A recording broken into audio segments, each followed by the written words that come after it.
Bom, hoje é dia 1º de dezembro de 2013. Estou filmando a tela de apresentação aí da prestadora de serviços aí, Sky.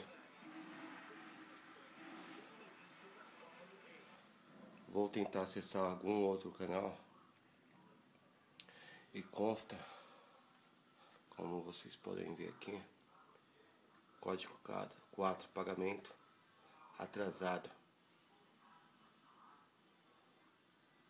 Ou seja, bloquearam o acesso à programação.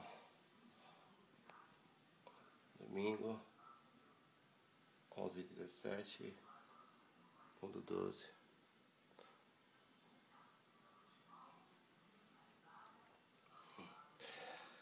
Não entendo o motivo, pois conforme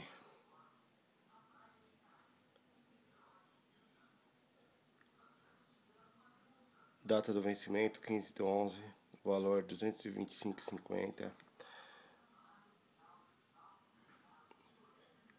código de barras, fatura Sky. Agora, comprovante de pagamento eletrônico. Isso foi encaminhado ao saque da Sky.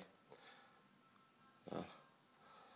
Código de barras, valor, data do vencimento, pagamento efetuado em 8/11/2013, às 19h12.